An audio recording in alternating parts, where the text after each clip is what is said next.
हमारे साथ है सात्विक शर्मा जी, NC2 के छात्र। तो हम जानते हैं वीर सावरकर मूवी देखने के बाद उनका क्या अनुभव रहा और वीर सावरकर मूवी के बारे में क्या कहना चाहते हैं। तो मेरा सवाल ये है कि आपने वीर सावरकर मूवी देखी, तो वीर सावरकर मूवी देखने से पहले और वीर सावरकर मूवी देखने के बाद आपको क्या लगता है कि भारत का इतिहास के साथ छेड़छाड़ की गई थी और किस प्रकार से की गई थी और लोगों को क्यों नहीं जानने को मिला था, उसका बताया।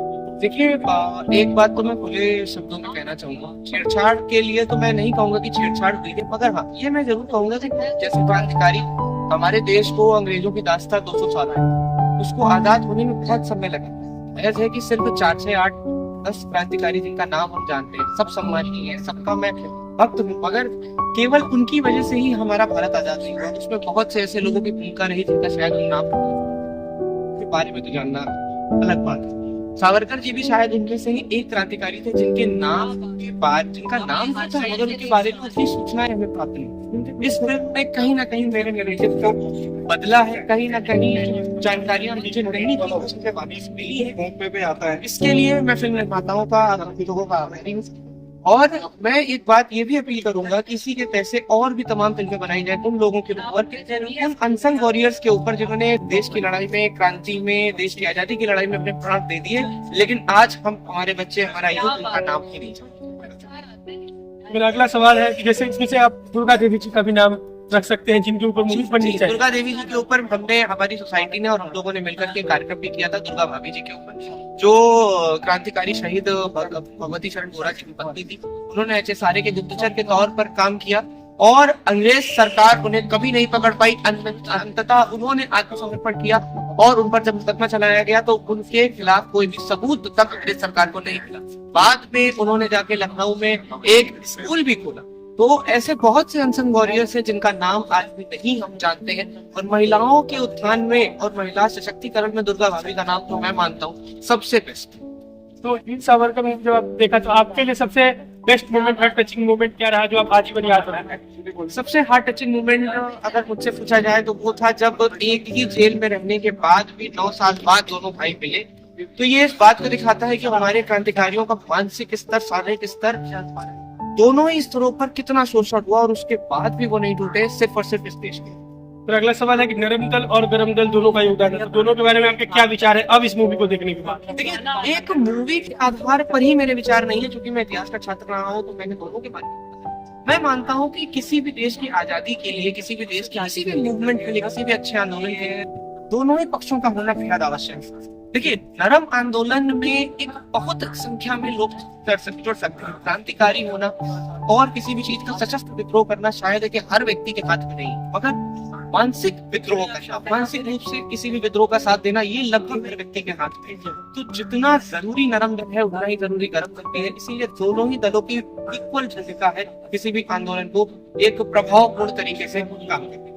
तो मेरा अगला सवाल है कि जो बच्चे होंगे जो 18 साल से नीचे के होंगे वो इस मूवी को देखेंगे और लगभग लोग सच मान लेंगे, तो हो सकता है वो ऐसे पर्सपेक्टिव से देखें कि गांधी जी एक प्रकार से विलन थे जिनकी वजह से हमारे देश में जैसे कि अंतरजातीय विवाह रुक गया और देश को आजादी मिलने में दिक्कत परेशानी आई। तो क्या इस मूवी को और किसी नजरिए से दिखाया जा सकता था, जो दिखाया गया वो सही दिखाया गया? देखिए, पहली बात तो ये है कि मैं कोई नहीं होता हूँ किसी भी नैरेटिव को सही या गलत कहने वाला, और मैं नहीं मानता कि इस मूवी को देखने के बाद किसी भी पक्ष या किसी भी व्यक्ति के लिए किसी प्रकार की कोई हेट्रेड पड़ेगी।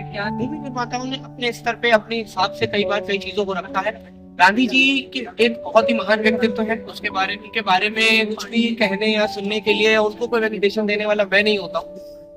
रही गांधी जी की बात, तो फिल्म के अंत में आपने देखा गांधी जी की जो हत्या हुई उसको स्वयं सावरकर जी ने भी कंडेम किया।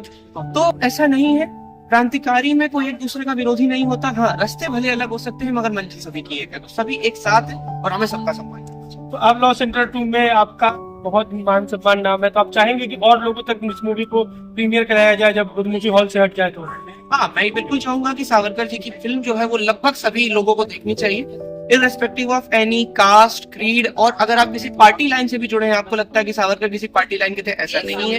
वो जिस पार्टी से आप उन्हें जुड़ा मानते हो उस पार्टी का तो अस्तित्व भी नहीं था सावरकर के समय। तो असल बात यह है कि मुझे लगता है कि प्रत्येक व्यक्ति को, प्रत्येक पार्टी के व्यक्ति को, जिससे जो भी क्रांतिकारी और इस देश से प्रेम रखता है, उसे सावरकर जी की फिल्म जरूर देखनी चाहिए।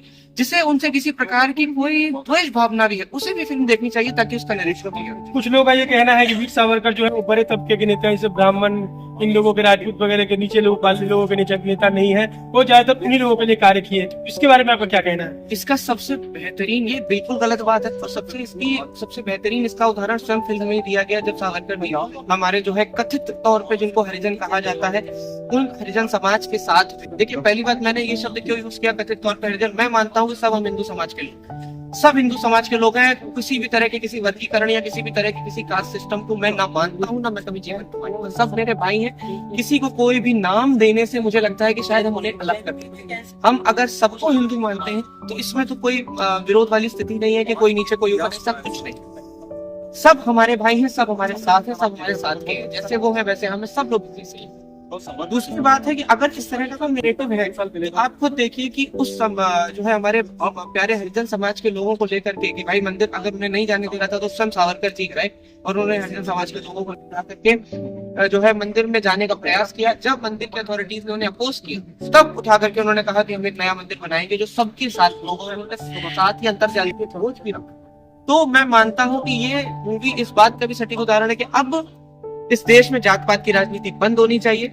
सब लोग एक हैं, काटो तो सबके साथ लाल कहीं भी निकलता है। तो बेहतर ये है कि सब हम लोग जितना मिल करके रहेंगे, तभी हम आने वाली तमाम समस्याएं, क्लाइमेट चेंज हो रहा है, चाइना का जो है अग्रेशन बढ़ता चला जा रहा है, तो हम अगर स्वयं में एक नहीं रहेंगे तो हम दूसरे बाहरी आक्रमणकारियों से कभी लड़ेंगे। तो मेरा आखिरी सवाल है, ये मूवी 3 घंटे दिखाएगा लगभग, तो इसका अगर भविष्य में कोई डायरेक्टर वेब सीरीज बनाए और दिखाने का प्रयास करे तो और अच्छे प्रकार से दिखाया जा सकता है। हाँ, बिल्कुल। लेकिन मैं ये मानूंगा कि हिस्ट्री में जितने भी तथ्य किसी भी फिल्म में, वेब सीरीज में रखे जाए, उनके पीछे पुख्ता प्रमाण होने आवश्यक है। कोई भी चीज किसी भी तरीके का नैरेटिव सेट करने के लिए ना बनाई जाए। वेब सीरीज बनाई जाए, तमाम सीजन बनाए जाए, बहुत अच्छी बात है। मैं तो कहूंगा अनसंग वॉरियर्स को सभी के ये सीजन बनाए जाए। तमाम हमारे हर व्यवस्था से, हर ग्रुप से, हर वर्ग से जुड़े हुए लोगों के ऊपर ये जो है सीरीज बनाई जाए, अनसंग वॉरियर्स के ऊपर बनाई जाए। और साथ ही साथ बस एक बात का ध्यान रखा जाए कि हर तथ्य और हर तथ्य के पीछे एक हिस्टोरिकल प्रमाण होना आवश्यक है। बहुत बहुत धन्यवाद। ये थे सात्विक शर्मा जी, जो अपना कीमती समय निकाल कर आए और इस मूवी को देखा और अपना राय विचार प्रकट किए। बहुत बहुत धन्यवाद। अंत में एक बात मैं जरूर कहना चाहूंगा, मैं एक बार फिर से इस बात को जरूर कहना चाहूंगा कि हमारे देश में, हमारे संस्थानों में, सभी जगहों पे कास्ट सिस्टम और कास्टिज्म को पूरी तरीके से जो है खत्म करने की जरूरत है। और मैं मानता हूँ ये तभी खत्म होगा जब हम अपने दिमाग से इन सब चीजों को निकाल देंगे। हम इस चीज को निकाल देंगे कि ये अलग वर्ग है, ये अलग वर्ग है, अलग जाति है, ऐसा कुछ नहीं है। हम सब भाई हैं और हमको सबको साथ में रहना है।